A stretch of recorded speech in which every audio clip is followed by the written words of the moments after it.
Okay, guys, welcome back to another episode of the decade's ugliest cars. And we've had some pretty rough ones since the 1930s. Sad to say, they are not the worst yet to come, unfortunately. Anyways,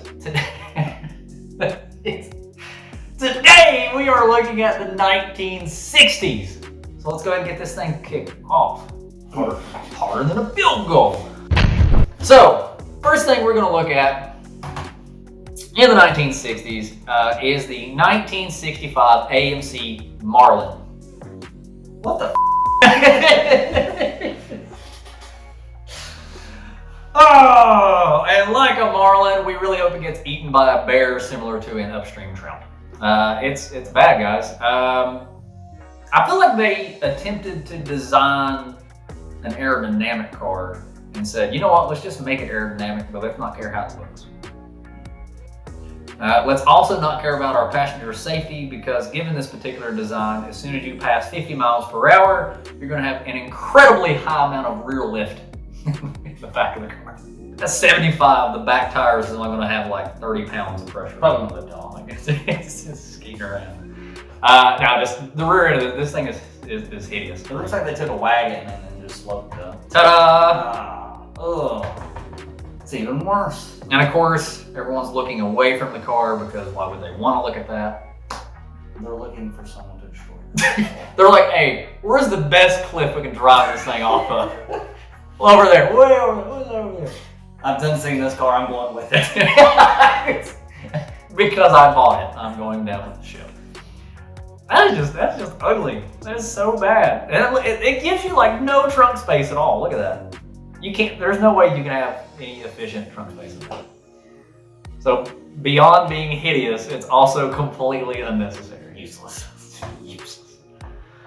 Alright, let's take a look at fronts. We are looking at the Citroen AMI 6. Is that? It's a 1961 Citroen. And someone forgot to put the back on it. Production halted on the back glass. Honestly, okay, no, never mind. I was gonna say if they went on back with it and made a full wagon out of it, it probably wouldn't be as bad. But it's pretty bad. It's pretty bad. The front looks like a tree fell on it. The front of the car, like especially in the back, looks like a body set over a little red wagon that you pull behind you. Yeah. Radio flyer. That's exactly what that puts me in mind. Red Bull soapbox river. Here we go. Round 2. Now this car had the potential to look okay. Okay? So, Did it? Huh? Did it though? I think it did. I think it had the potential to look okay. I think it was decent from the front until they got right here.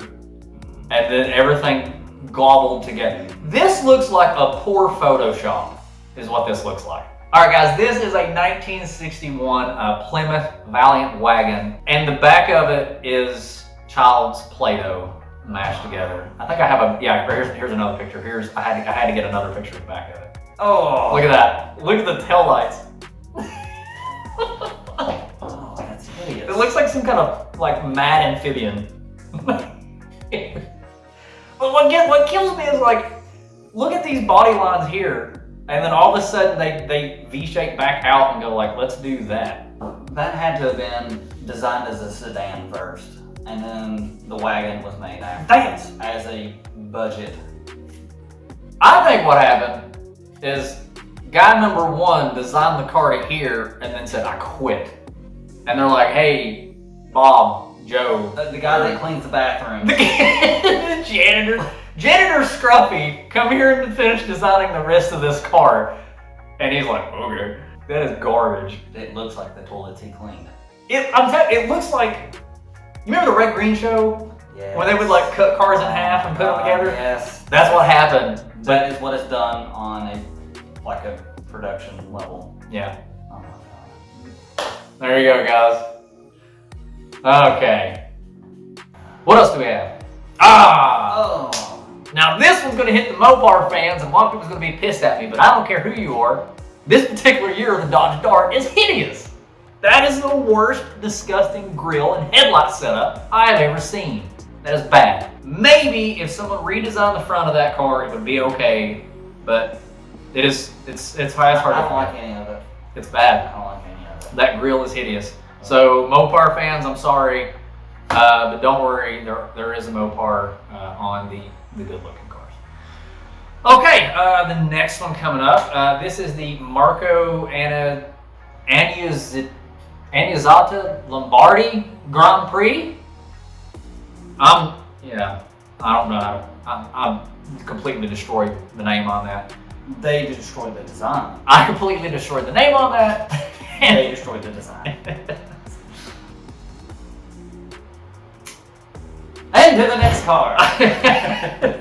I'm trying to think of something like, I'm trying to give like a more of a reason why I think it's ugly, other than just saying I think it's ugly, but I really can't like point one thing out and say like, oh, it's ugly because of this, or it's just an ugly car.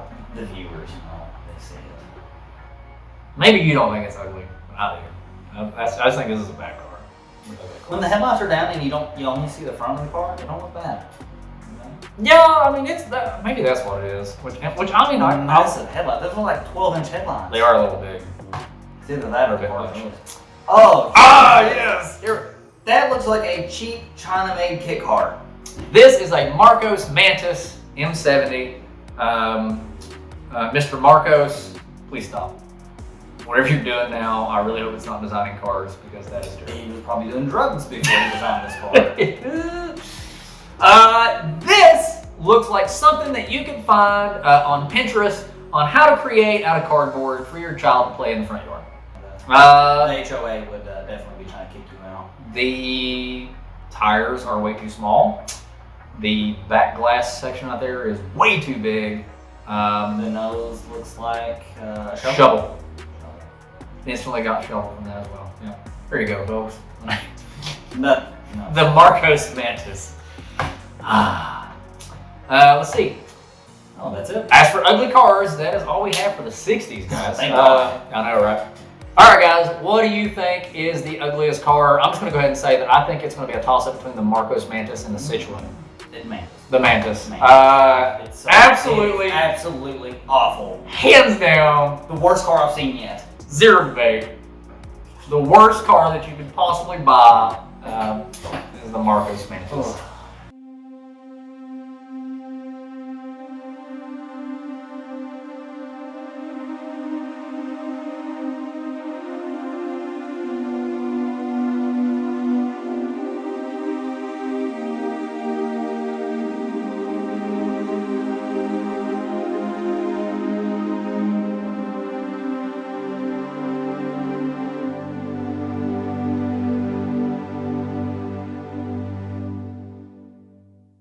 If you own one of these, I'm so sorry. That you own that. I'm so sorry. Hopefully, after you got rid of it, it didn't leave enough of a stain on your reputation that you were still able to find you a partner who would stay with you for the rest of your life. The 1960s, though, did grace us with some absolutely astonishing cars, as you can see. I have a lot to go through. Guys, I'm sorry. This is going to be a long episode. There is so much to go through. It's so worth it. This is a good episode, guys. I'm telling you. You're going to like this. Let's start off with a little thing from Carol Shelby, and that would be the Cobra. Again, I don't care who you are. I don't care if you're a Dodge fan, a Chevy fan, Ford fan, whatever. This Shelby Cobra is a muscle car to be reckoned with. Not only does it look amazing, but it was ridiculously fast. 427 and a body that weighed like 2,400 pounds. It was ridiculously fast. Sounded crazy, looks great. That thing is a classic. It's a race car. That is a street legal race car. That is a street legal race car. And as we all know, performance looks good. This is the 1964 Ferrari 250 GTO. I love this car. I feel like it is a step away from the regular mold that Ferrari was normally doing with their cars. I feel like the front end design on this was a completely different style that they would do. But what's most amazing about this car is the back of the car. 1962 Ferrari GTO. Oh, look at that. That just, that's delicious. Check out the interval exhaust tips too. Yes, I was looking at that. I love the duckbill spoiler on this. I love that sporty style gas cap back here. The fender vents for the rear tires. Vents for the front. That's sexy. That is nice. So congrats Ferrari on that one. That GTO is astonishing. Back to America. Again, guys, I don't care if you're a Ford fan, Dodge fan, Chevy fan. Right here we have the 1965 Mustang. And man, this is an icon. I know you guys have seen the movie Bullet. You know, it's just an iconic car, and I have to say they've done a really good job with this car.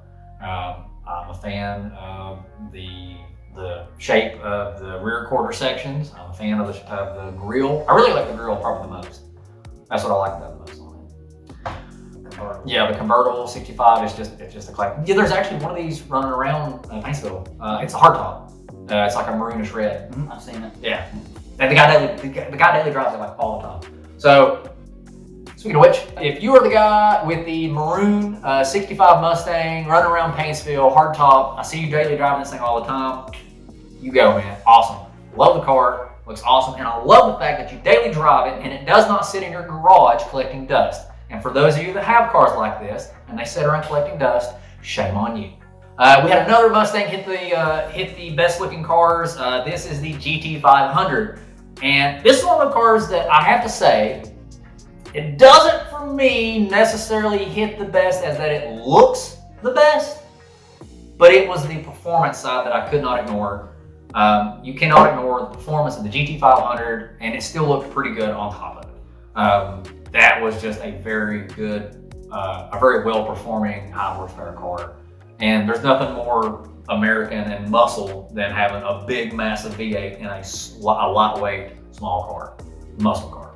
So, this car right here is one of my absolute favorites. One of these days I will own one. Watch and see. It is documented. It is on this channel. So, there you go, set in stone. This is the 1969 Camaro. Now there's a couple of different models. You know, you have the Z28, the Super Sport, and the Yenko. The Yenko was one of my favorites, again, because of the performance aspect. But this car was the answer to the question, if you don't want a Mustang, what else? This was Chevrolet's answer to the Mustang. So those two cars have been battling it out ever since. It has not stopped, Mustang versus Camaro. But absolutely beautiful, beautiful icon. Love that car.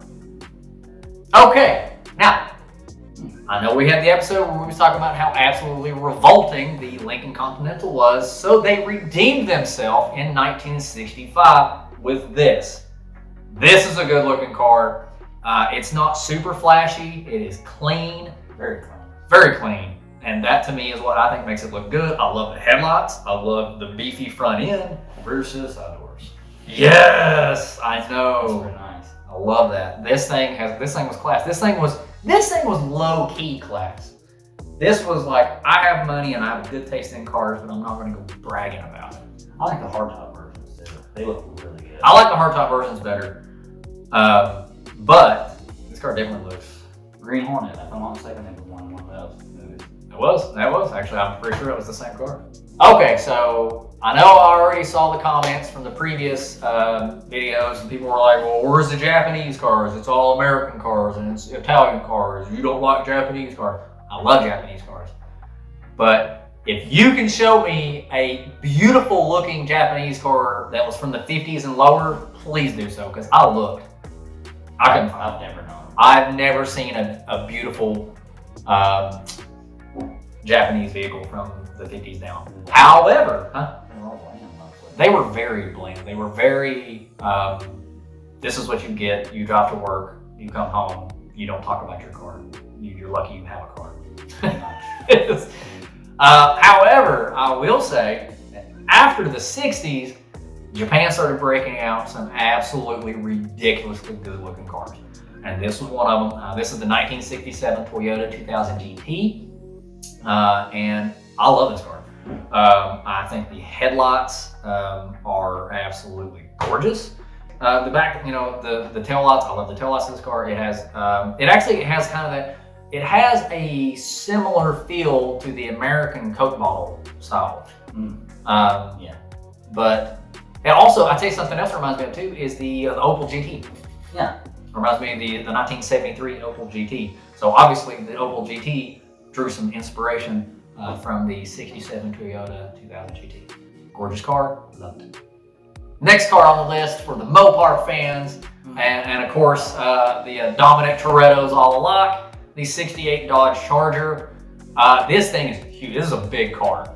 It's a big car with a big engine and a big presence. There is no way you can drive up to a gas station and get gas in that thing without having someone come out and ask you questions about it. Very much. No way. That is a beautiful car. This car is beautiful because it is aggressive looking. Like, it is mean. This, however, is my absolute favorite part of this entire car, and that is the taillights. The two best taillights of any car, I think, are the second gen Camaro and this Charger. If you think there's a better set of looking taillights than these, drop me a comment. Show me. I want to see them. Because you know what? I might agree with you. You know? Yeah, you never know. But as of right now, this Charger right here, these taillights, that is the best looking set of taillights I've ever seen. Love it. Okay, so James Bond is back again with another installment of an Aston Martin. This one is the DB5. And just like the DB4, it is gorgeous. It's essentially a DB4 with some smoothed out, more rounded fenders and, just overall smoother contours. But it still has that same DB4 presence. And the best thing, more power. Yes. More power. This particular year of Corvette is actually my favorite. This is the 1963 Stingray. This is the split window. And those of you who are PlayStation 1 Twisted Metal fans, Spectre. This car is amazing. They got the slant back done correctly. That is how you do a slant back. That Marlin that we were looking at, that is not how you do it. This is how you do it. That is gorgeous. That is another sweet, sweet slice of American pie. Ford hits back with a very hard contender. I don't care who you are. This car is ridiculously good looking because it is the epitome race car. It is an American mid-engine car. It has the same engine that came out of the Ford Lightning. How American are you when you're like, you know what we're going to do to fight back against the Ferrari people? We're going to put a truck engine in a really light car, but we're going to put it in the back this time. I love this car. I think, now I've heard they're pretty problematic. Jeremy Clarkson was talking about how problematic they are. But as for looks, they look amazing. They look fast sitting still. Very much. Like it's not even moving. I'm just like, I think I can do 200 miles per hour. Love it. This one is definitely a very lightweight, sporty car. It's the Jaguar Type E. And it's honestly one of the most recognizable and probably one of the most sought after style of Jaguars. They have a very, very simplistic design, but in its simplicity is beauty. This car to me is like a sunset. This car is very calm, it's very pleasing, it's very comfortable, it's just relaxing. This car is smooth, yeah, and it's a Jag. It's a Jag.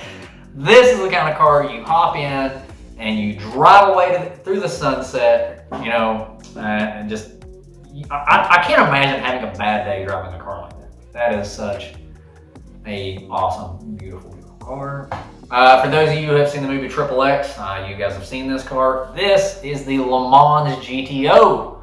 And this car actually contended with some supercars back then. Do you know that? That's where the tongue-in-cheek GTO pun come from on here, or like from their name badge, was a punch at the Ferrari. Because at that particular time, that car was faster in a straight line than the Ferrari GTO. Oh. Again though, performance is beauty. I'm not a super big fan of the double stacked headlights. Oh. You like them? I'm not a huge fan of them. He likes them. But I like the overall body style of the car. Again, it's one of those cars that's like pretty. It's a simple kind of design, but underneath the hood lies a beast. So it's that underdog muscle car thing that I like about it so much. Don't fret, my Mustang fans. I did not forget about the Mach 1 Mustang. We did not forget about it. So of course here is the Mustang Mach 1, and yeah, you know, there was a lot of Mustangs to put on this list, but I mean, I couldn't ignore them. They were good looking cars. Again, this car was one of them that I feel that the performance is what added, you know, like a lot of the style features. You know, come factored with the hood pin straps and stuff like that, and then just again, the chin spoiler. Race car looks good. It's got the chin spoiler, got that nice ram air hood. Got some ducts back here. I don't know if those are functional for anything. I don't think they are. I'm not sure if they are. They might maybe duct into the engine wheel, maybe. I don't know. But anyways, it's a good looking car. I think though, as for the Mustangs go, I think the 65 looks better. Believe it or not, I like the Mach 1 the best. You like the Mach 1 better? Yeah. I like it actually better than the GT500. Really? Mm-hmm. Okay, and the last car that we have to look at Chevy Deuce. on our list of beautiful cars is, as he said, the Chevy Deuce. This is the Chevy Nova Super Sport, also known as the Chevy Deuce because it was known as the Chevy 2. Again, this car by itself is not necessarily like this gorgeous work of art, but it is a clean car with a big engine, and that in itself, to me, is beauty. But it is a good looking car though. It's a very good looking car, and they look really good with a nice big set of slicks under the back end. So, all right, guys, please help me with this. Look at this list, guys. We gotta pick. I mean, okay, let's do a quick rundown. Carroll Shelby Cobra, Ferrari 250 GTO, 65 Mustang, GT500 Mustang, 69 Camaro, preferably the Yinko, the 65 Lincoln Continental, the Toyota 2000 GT, the 1968 Dodge Charger with those beautiful, beautiful taillights, the Aston Martin DB5, the Corvette Stingray with the split window, yes please, the GT40, the Jaguar Type E Classic, the Le Mans GTO, the Mach 1 Mustang, and the Chevy 2 Nova. That is a ridiculous list of beautiful, beautiful cars from the 1960s. And I'm having a very difficult time picking which one I think is the best looking one. Now, I can tell you right now, my favorite car on this list is the 1969 Yinko. Hands down, I would take a Yinko over any car of any year. That's my favorite car. That's what I want. But as for best looking car, I gotta go with that split window vent. The other two contenders that I can see would be the Toyota 2000 GT or that Lincoln Continental. I'm torn between the 68 Charger and the 69 Camaro. I really don't know if we can. I really don't know if we can pick a best one. No, I don't think it's possible. The 60s had some of the most beautiful cars that ever graced. Oh, I mean, just absolute American icons. I mean, and then like I said, that Jaguar Type E is so smooth. That GT40 is sick. I'm gonna be honest, guys. Me and Freddie never did actually come to a complete resolution as to which car we thought was the best looking one. So after he went home and I'd spent several days looking over the cars, I knew you guys had to have a winner. I had trouble, like for instance, I thought the Charger had the best taillights, but then I thought the 69 Camaro had the best grille. So what I had to do was sit down and pretty much do like a point system as to to see which car had the most points overall. And this is what I landed on.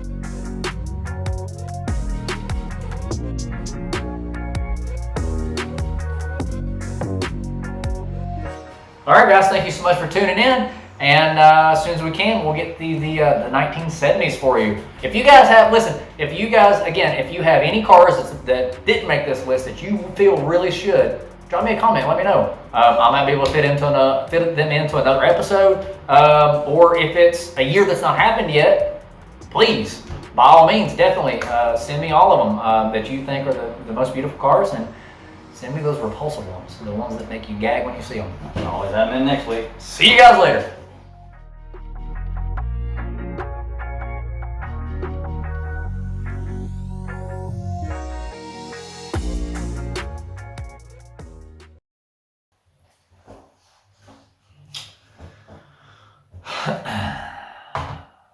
Anyways, today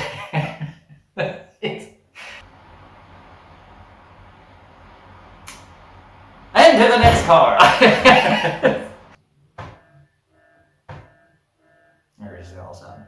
Okay, you put a suit on and you drive to some event where you wear a monocle. No, not a monocle. I don't know. I don't even know what I'm saying. Obviously, I'm too tired. Anyways, like it's not even moving. I'm just like, I think I can do 200 miles per hour. Oh no. We're experiencing technical difficulties. No one panic.